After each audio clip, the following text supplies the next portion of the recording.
ان نعمتوں میں ایک بہت عظیم شان نعمت جس میں ہمارا کوئی ہمسر نہیں ہے، ہمارا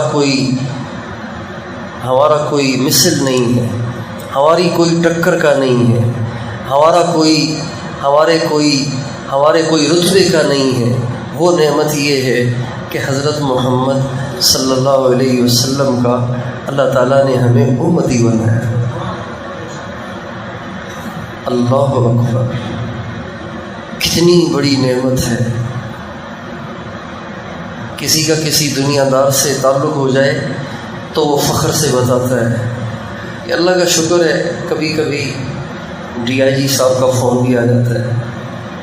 اللہ کا شکر ہے وہاڑی کے DC صاحب سے بھی ہمارے رابطے ہیں، اور کسی کا پرائم منسٹر سے ہو جائے اور کسی کا چیف منسٹر سے ہو جائے، کسی کا گورنر سے ہو جائے، اس کے تو پاؤں ہی نہیں ٹکتے زمین پہ، وہ تو کپڑوں سے ہی باہر نکلنا چاہتا ہے۔ لیکن کیا کہنے اس کے جس کو اللہ نے حضرت محمد مصطفیٰ احمد مجتبیٰ سرکار دو عالم وجہ کائنات رسالت مآب ساری کائنات میں سب سے افضل ذات گرامی سے جس کو نسبت عطا فرمائی ہو، بتائیے اس کے کیا کہنے، وہ کتنا خوش نصیب ہے۔ حضور اکرم صلی اللہ علیہ وسلم کی ذات گرامی ان نعمتوں میں عظیم الشان نعمت ہے جس نعمت کا پھل ہم دنیا میں بھی کھاتے رہیں گے، موت کے وقت بھی کھائیں گے، قبر میں بھی کھائیں گے، حشر میں بھی کھائیں گے، قیامت کے دن بھی کھائیں گے۔ حضرت محمد صلی اللہ علیہ وسلم کا امتی ہونے کی نسبت جسے حاصل ہے وہ بے سہارا نہیں ہے، وہ بے سہارا نہیں ہے، وہ بے سہارا نہیں ہے، وہ بے سہارا نہیں ہے، وہ بے آسرا نہیں ہے، بے آسرا نہیں ہے۔ قیامت کے دن ہمارے نبی کا ارشاد ہے، ان جہنم لتقرب یوم القیامہ لہا زفیر و شہیق، حدیث پاک میں ارشاد ہے کہ کل قیامت کے دن جب محشر کا میدان قائم ہوگا تو اللہ تعالیٰ فرمائیں گے جہنم کو حاضر کیا جائے، جہنم کو حاضر کیا جائے۔ وَأُزْلِفَتِ الْجَنَّةُ لِلْمُتَّقِينَ وَبُرِّزَتِ الْجَحِيمُ لِلْغَاوِينَ، جنت سے بھی پردے ہٹائے جائیں گے اور جہنم کو بھی قریب لایا جائے گا، جہنم کو بھی پاس لایا جائے گا۔ جب جہنم کو حاضر کرنے کا حکم صادر ہوگا تو ہمارے نبی کا ارشاد ہے جہنم کو 70 لگامیں ہوں گی، ہر لگام سے 70,000 فرشتوں نے اس کو پکڑا ہوا ہوگا، مگر وہ اتنی طاقتور ہوگی کہ ایسے لگے گا جیسے ان کروڑوں فرشتوں کے ہاتھ سے چھوٹ جائے گی اور محشر کے میدان میں کھڑے ہوئے کھرب ہا کھرب انسانوں کو بھسم کر دے گی۔ ایسا خوف کا منظر ہوگا۔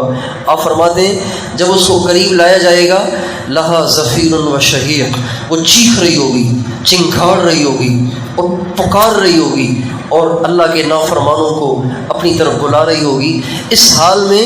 جب اسے میدان محشر میں پیش کیا جائے گا تو جب وہ اللہ کے سامنے آئے گی تو زور سے ایک چیخ مارے گی۔ جب وہ چیخ مارے گی تو ہمارے نبی کا ارشاد ہے، حدیث پاک میں بتایا گیا ہے کہ لم یبق نبی ولا صدیق ولا شہید الا جثا علی رکبتیہ ساقطا، سارے انبیاء بھی، سارے اولیاء بھی، سارے صدیقین بھی، سارے شہداء بھی، یہ سب کے سب گھٹنوں کے بل زمین پر گر جائیں گے۔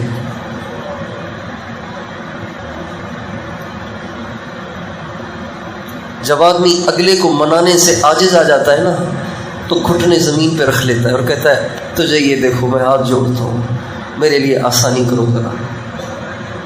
تو ہمارے نبی نے فرمایا خوف کی وجہ سے، گھبراہٹ کی وجہ سے، پریشانی کی وجہ سے انبیاء بھی گھٹنوں کے بل گر جائیں گے، صدیقین بھی گھٹنوں کے بل گر جائیں گے، اور شہداء بھی جنہوں نے اپنی گردنیں اللہ کے نام پہ کٹائیں، اپنی بیویوں کو بیوہ کیا، اپنے بچوں کو یتیم کیا، وہ بھی گھٹنوں کے بل زمین پہ گر جائیں گے اور کہیں گے یا رب نفسی نفسی، اے اللہ بس میں آپ سے اور تو کچھ نہیں کہتا،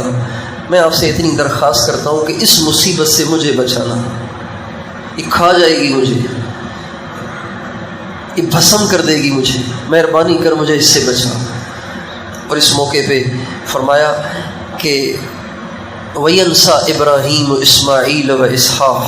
حضرت ابراہیم علیہ السلام اپنے بیٹے حضرت اسماعیل کو، اپنے بیٹے حضرت اسحاق کو بھی بھول جائیں گے۔ یہ حضرت ابراہیم کو بہت پیارے تھے، چونکہ دونوں بڑھاپے کی اولاد تھے، بہت پیارے تھے، مگر ابراہیم علیہ السلام